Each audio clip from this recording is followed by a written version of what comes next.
Friday, December 13th at about 1:30, 40 degrees.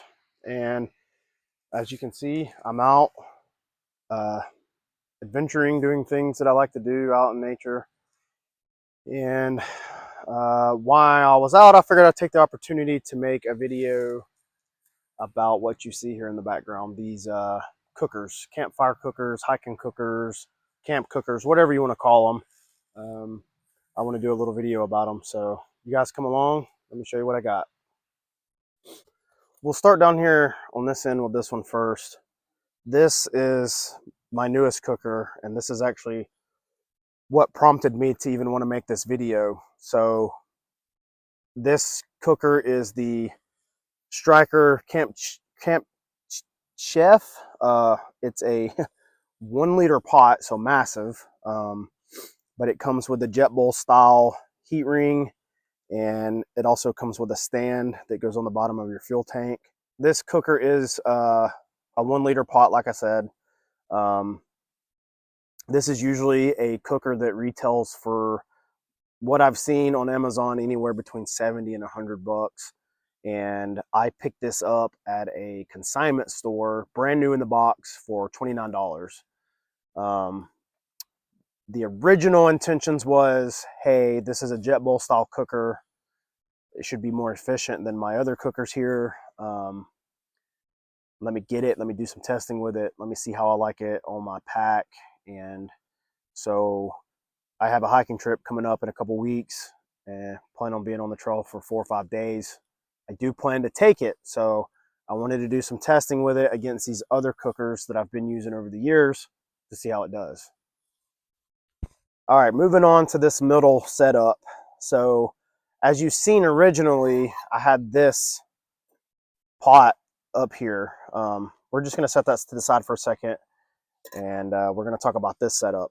So this is the GSI Pinnacle Soloist pot. It came with a lid, it came with a bowl, it came with a plastic spork. The bowl, the lid, and the spork have been long gone. I've had this pot the longest out of any of my cookware that I have. This is the first pot that I bought when I got into hiking almost 15 years ago. As you can see, it's been heavily used. It doesn't hold its same shape.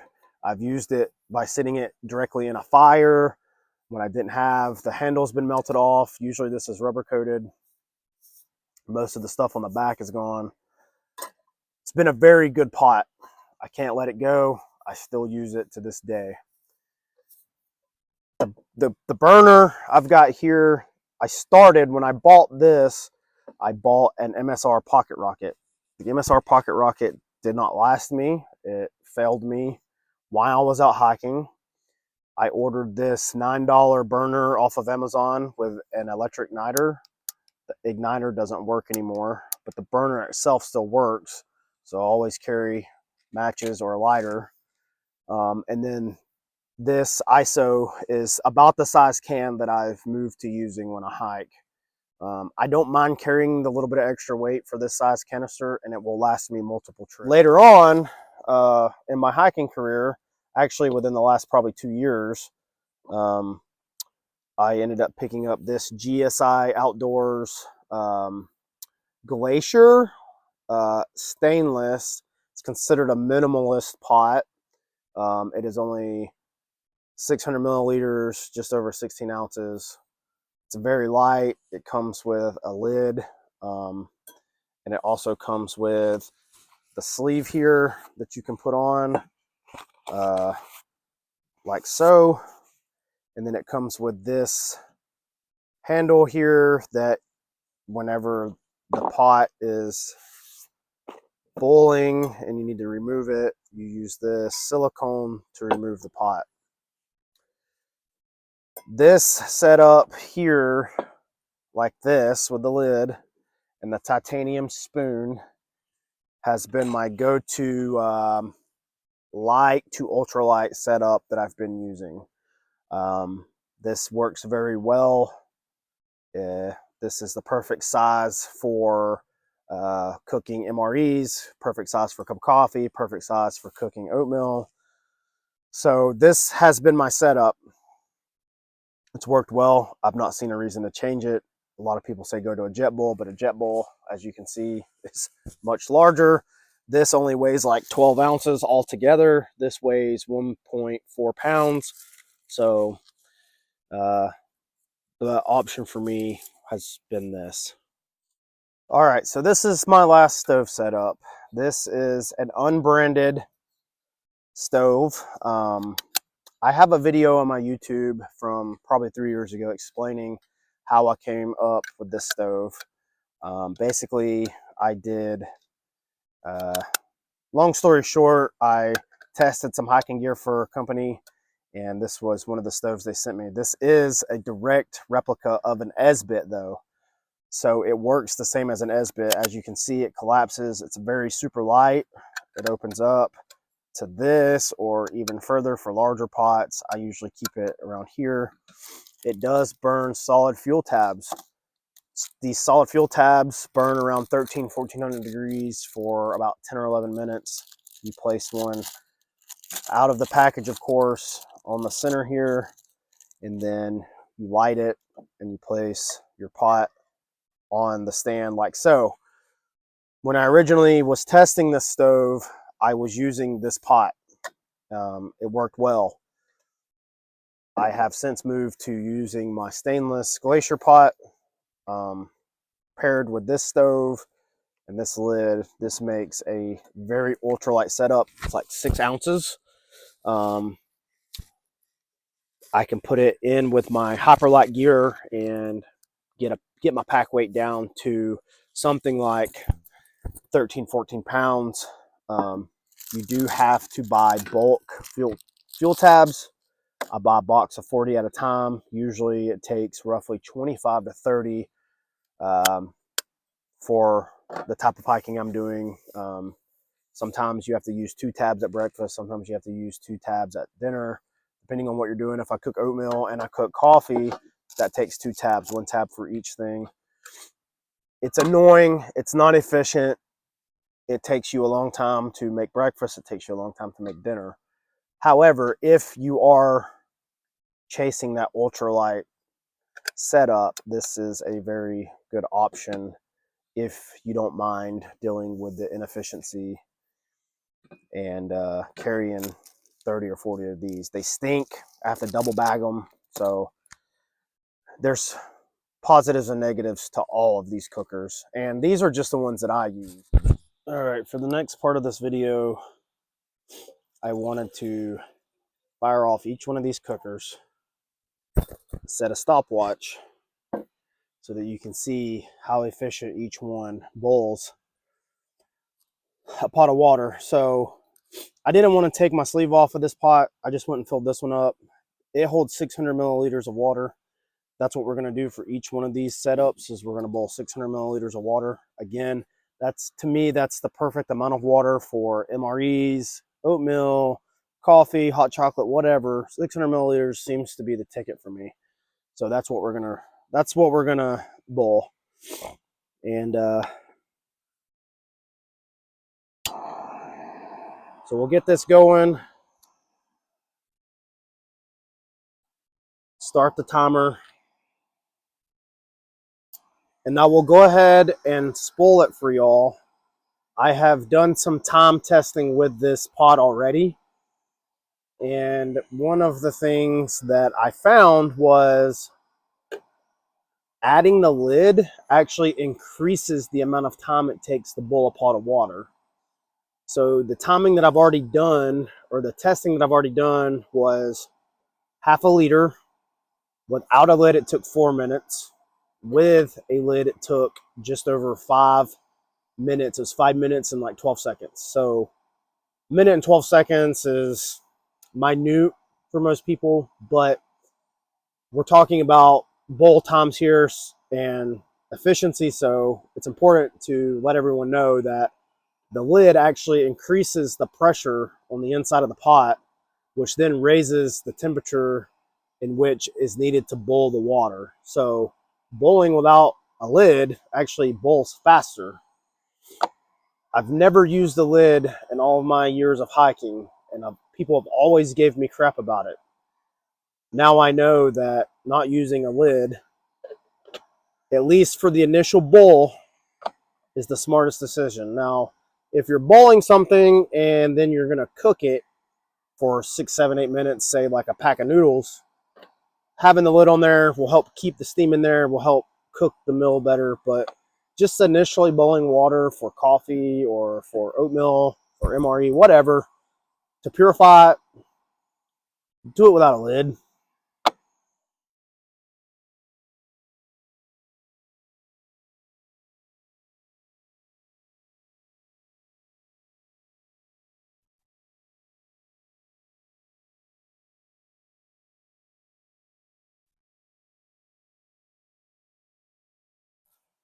It took me a second. I got my watch to where it locks after 30 seconds. So we'll call that 3 minutes, 50 seconds. That's actually roughly 10 seconds faster than the original test I done. So I think that little bit of less water makes the difference. So what we're going to do now is we're going to set up the other cooker, and we're going to do it with, we're going to do this pot, and we're going to see what that bowl's like, and then we'll do this and we'll see what that bowl's like.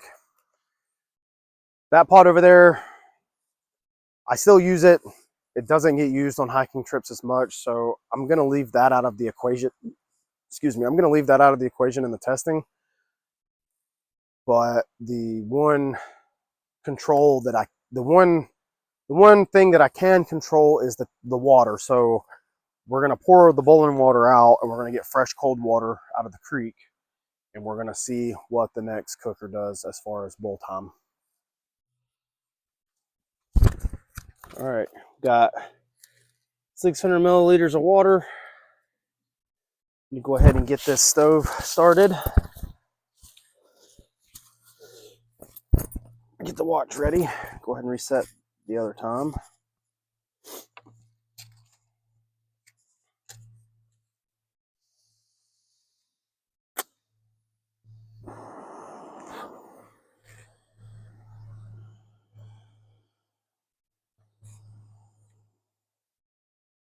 Fresh time. Let's see what it does.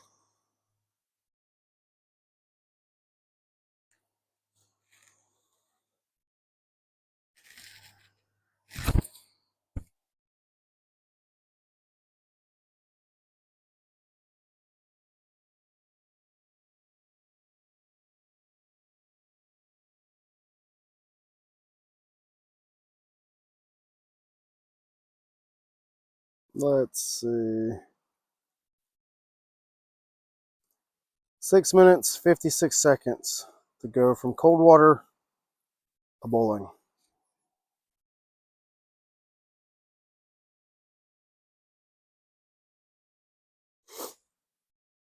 Now, once you have it off, you can just use this. Just be sure you make sure your finger's in the right place. Then use your sleeve. And you could even turn this into a cup of coffee if you wanted, or eat directly out of it. I don't do that anymore because then you have to wash the dish. I eat out of bags mostly now, but the point is you see that just came off of the fire, and with the sleeve on it, I can hold it. It's a little warm, but it's not even hot. In fact, if it was cold out, you could use it to warm your hands. I'm actually a little surprised. I was not expecting almost 7 full minutes for this cooker to boil 600 milliliters of water. So that just goes to show that the heat ring actually makes a pretty significant difference. Another annoying thing about this setup is there's no wind guard. So I have had to try to put my hiking pack or logs or whatever around in high wind situations, because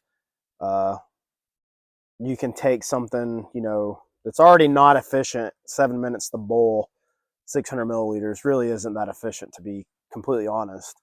and then add some wind to it, and it might turn it into 14 minutes. So that is another annoying factor with this particular Kemp Cooke setup. All right, on to the next stove. Just went down and got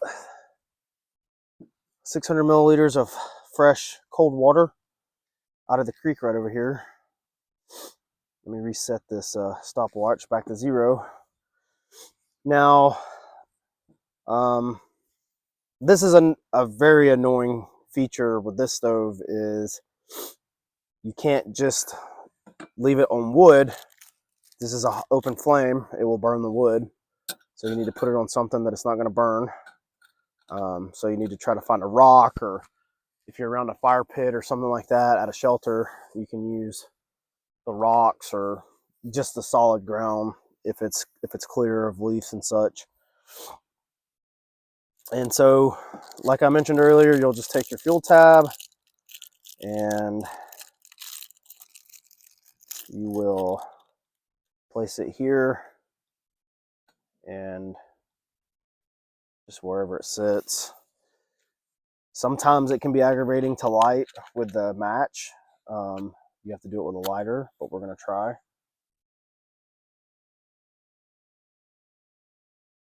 See, the match went out.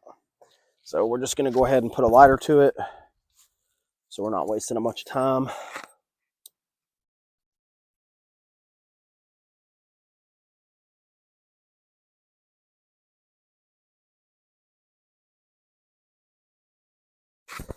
And you have to be careful because of the type of fuel it is. It's very hard to see the flame. So it may not look like it's burning, and it actually is. So don't go sticking your hand in there. This one is actually burning. So I'm going to go ahead and set the cup on there. As I mentioned a while ago, this fuel tab will burn at like 13 or 1400 degrees for 10 or 11 minutes. This is another one of those Cooke setups that really could use a windscreen, and a lot of minimalists or a lot of ultralight guys actually do take aluminum cans and end up making windscreens for them. It's the difference between if you're going to eat or if you're not going to eat with this type setup, because if you have a tab and you're trying to boil water to eat and the wind blows and blows and blows, you're not going to get your water boiled in that 10 or 11 minutes. It's just going to, eventually the tab will burn out and you'll have to waste another fuel tab. So a windscreen is very important for this burner. Another annoying thing that I have found is some of these fuel tabs burn more efficient or less efficient than others. So I have had it to where we put a fuel tab in there, light it, and after 10, 12 minutes, you've got bubbles, but no boiling water. Then you have to put another tab in there. So I always also plan to carry 6, 7, 8 extra tabs on top of all the fuel tabs I need for instances like those. You're not guaranteed to get boiling water every time. Now, when it comes to stuff like coffee, if it's hot enough to have bubbles in the bottom and you can stick your finger in there and it's pretty warm, that's all you really need for coffee, at least for me. So not every single time needs to be boiling, not in the situations that I usually find myself in. Here I am, I forgot to start the timer, so we'll start it now. I'll look back at the time on the video, but I've been talking for probably a minute and a half or so. So we'll add a minute and a half to whatever the final time is. So this is exactly one of those situations that I talked about when we started this. We are almost 8.5 minutes in, and that fuel tab don't really have enough left in it to finish boiling the water. As you can see, I can grab it, so it actually never got that hot. You notice the piece of wood I got behind it. I'm actually out in the woods today at this campsite, and it's probably one of my most favorite campsites, so I'm trying to clean it up a little bit, get some firewood stacked up and stuff. And I noticed a breeze started blowing through. So I put this here to try to block it, and it's just not doing that great of a job.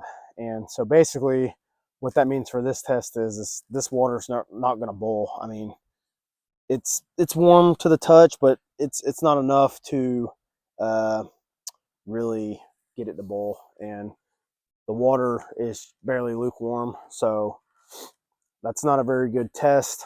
And maybe in another setting it would have done better, but unfortunately that last bull test didn't go as I'd planned, but that's the way these things work sometimes. So it's a pretty good real world experience for you.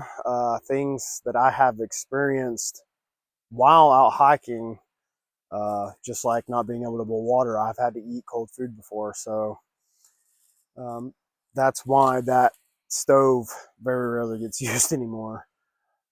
Anyways, that is going to conclude it for this review and test of these cookers. I hope you found some useful information out of this, and I will catch you guys on the next one.